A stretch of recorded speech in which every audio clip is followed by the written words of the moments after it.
I should eat root vegetables. Said if I could get down 13 turnips a day, I would be grounded, rooted. Said my head would not keep flying away to where the darkness lives. The psychic told me my heart carries too much weight. So for $20, she'd tell me what to do. I handed her the 20. She said, stop worrying, darling. You'll find a good man soon.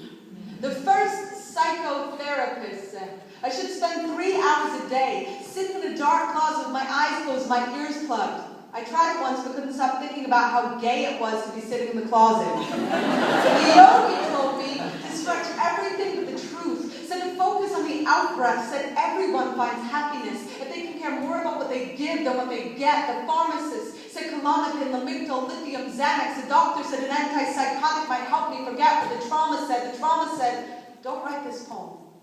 Nobody wants to hear you cry about the grief inside your bones. But my bones said, Tyler Clemente dove into the Hudson River, convinced he was entirely alone. My bones said, write the poem. To the lamplight, considering the riverbed. To the chandelier of your faith, hanging by a thread. To every day you cannot get out of bed. To the bullseye of your wrist, to anyone who has ever wanted to die. I have been told sometimes the most healing thing we can do is remind ourselves over and over and over, other people feel this too.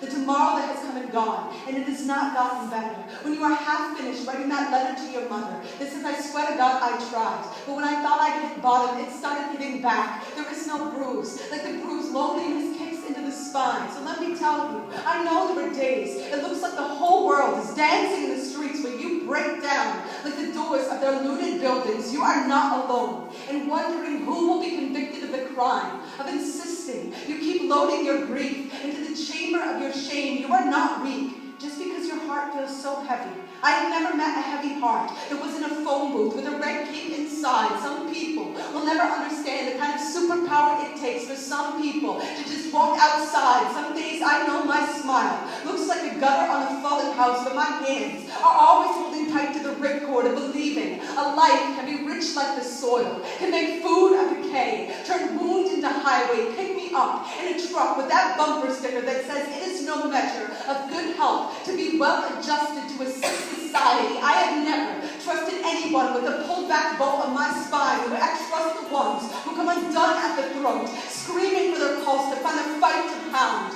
4 nights before Tyler Clemente jumped from the George Washington Bridge, I was sitting in a hotel room in my own town calculating exactly what I had to swallow to keep a bottle of sleeping pills down. What I know about living is the pain. It's never just ours. Every time I hurt, I know the grief is an echo, so I keep listening for the moment when the grief becomes a window, when I can see what I couldn't see before through the glass of my most battered dream. I watched a dandelion lose its mind in the wind, and when it did, it scattered 1,000 seeds. So the next time I tell you how easily I come out of my skin, don't try to put me back in. Just say, here we are, together at the window, aching for it to all get better, but knowing there is a chance our hearts may have only just skinned their knees, knowing there is a chance the worst day might still be coming. Let me say right now for the record, I am still going to be here, asking this world to dance, even if it keeps stepping on my holy feet. You stay here with me, okay? You stay here with me, raising your bite against the bitter dark, your bright longing, your brilliant fist of lost friend, and the only thing we have to gain and stay is each other. My God, that is plenty. My God, that is enough. My God, that is so much for the light to give. Each of us at each other's backs, whispering over and over and over, live, live, live.